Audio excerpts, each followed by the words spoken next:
नमस्कार दोस्तों, study with दया में आप सभी का स्वागत है। दोस्तों CHSL 2020-21 के एग्ज़ाम शुरू हो गए हैं, जिसका पहला एग्ज़ाम 12 अप्रैल 2021 को हुआ है और उसके पहले शिफ्ट का मैं पेपर लेकर के आया हूं आपके लिए। जो क्वेश्चंस आए थे उसमें तो GS का जो पोर्शन था, किस तरह के क्वेश्चंस थे वो मैं आपके लिए लेकर के आया हूं। जितने मिल सके मुझको वो मैं आपके लिए लाया हूं।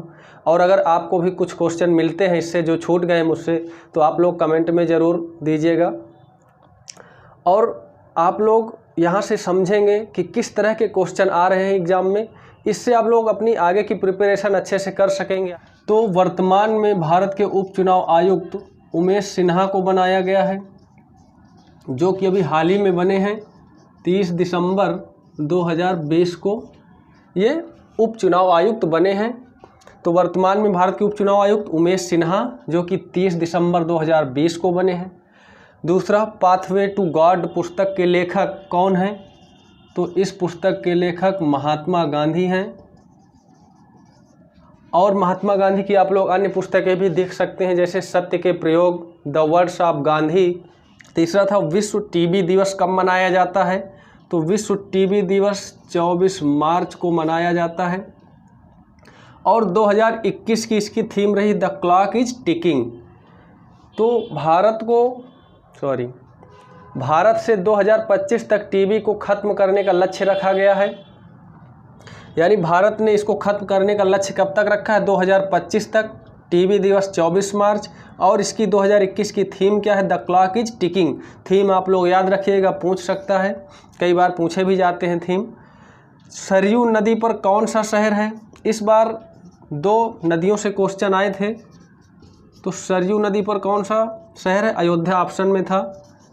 और यमुना नदी पर कौन सा शहर है? दिल्ली है, आगरा है, और ऑप्शन में दिल्ली था। तो नदियों से 2 क्वेश्चन आए थे।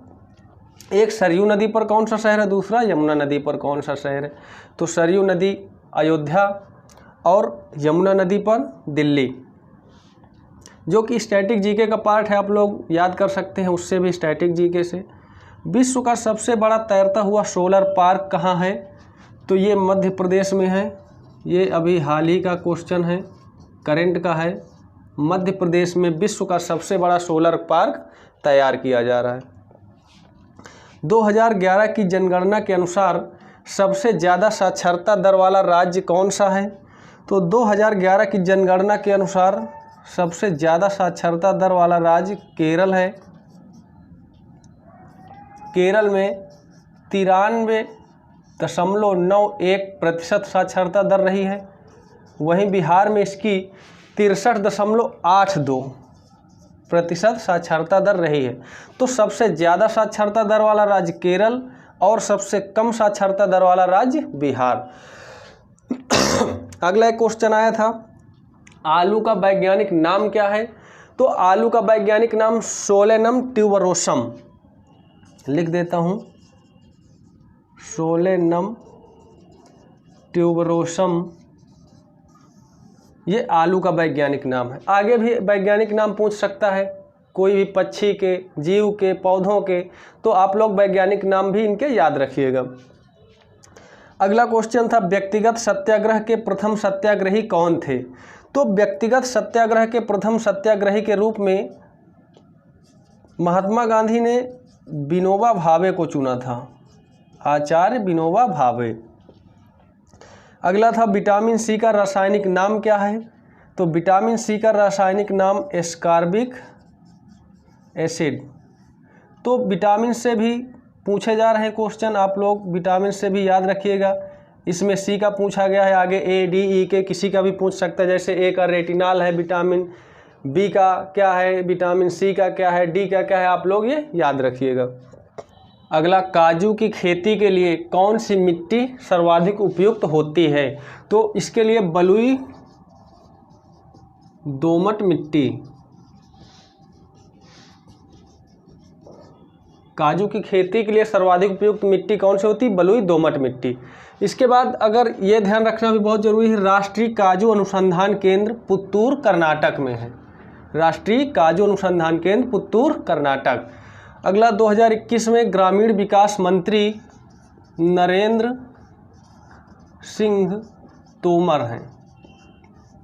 कौन है? नरेंद्र सिंह तोमर। तो यहाँ से आप देख रहे हैं कि मंत्रालय से भी क्वेश्चन आ रहे हैं, तो आप लोग बाकी के भी मंत्रालय याद रखिएगा। अगला, कोशिका सिद्धांत किसने दिया? तो स्लाइडेन और स्वान। आगे आपसे ये भी पूछ सकता है कोशिका के बारे में कि कोशिका की खोज किसने की? तो रॉबर्ट हुक। और कोशिका के अंदर के केंद्रक के बारे में या फिर साइटोप्लाज्म प्रोटोप्लाज्म के बारे में तो आप लोग पढ़ के जाइएगा। तेलंगाना उच्च न्यायालय की मुख्य न्यायाधीश कौन थी? अभी कौन हैं? तो हिमा कोहली। ये अभी रिसेंट में है, यानी लेटेस्ट में बनी है, तो ये आपके लिए करंट का भी हो सकता है कि तेलंगाना उच्च न्यायालय की मुख्य न्यायाधीश कौन है? हिमा कोहली वर्तमान में। अगला था सबसे ज़्यादा टेस्ट क्रिकेट खेलने वाले खिलाड़ी सचिन तेंदुलकर। तो यहाँ से आप देख सकते हैं कि क्रिकेट से भी आ रहे हैं क्वेश्चन, तो आगे IPL से भी आ सकते हैं। भारत का नेपोलियन किसे कहा जा सकता है? कहा जाता है तो समुद्रगुप्त को कहा जाता है। और उपाधियों से भी क्वेश्चन आ रहे हैं, तो भारत का नेपोलियन किसे कहा जाता है? समुद्रगुप्त को। अगला आया था ग्लोबल हंगर इंडेक्स में भारत की रैंक क्या है? तो एक सूची जारी की जाती है, तो ग्लोबल हंगर इंडेक्स में भारत की जो रैंक थी वो 94वीं रैंक थी। और सबसे अंतिम अगर रैंक थी किसी की तो वह देश था चाड। भारत का वयोवृद्ध पुरुष किसे कहा जाता है? दादा भाई नौरोजी को, जिन्होंने सबसे पहले प्रति व्यक्ति आय की गणना भी की थी। अगला आया था नीला थोथा का रासायनिक नाम क्या है? Copper sulphate. और इसका सूत्र होता है CuSO4। अगला आया था, इसमें श्योर नहीं हूँ, कुछ लड़के कह रहे थे कि किसी देश का प्रधानमंत्री के बारे में पूछा गया था, तो किसी ने कहा था कि ट्यूनीशिया के प्रधानमंत्री के बारे में पूछा गया था, तो आप लोग चेक करके बताइएगा। अगर ट्यूनीशिया के बारे में पूछा गया था तो यहाँ के प्रधानमंत्री हैं हिचेम मिचिची। कौन है? हिचेम मिचिची। तो मुझे तो 20 ही क्वेश्चन मिले हैं, बाकी के अगर आपको मिलते हैं तो कमेंट में ज़रूर दीजिएगा। धन्यवाद।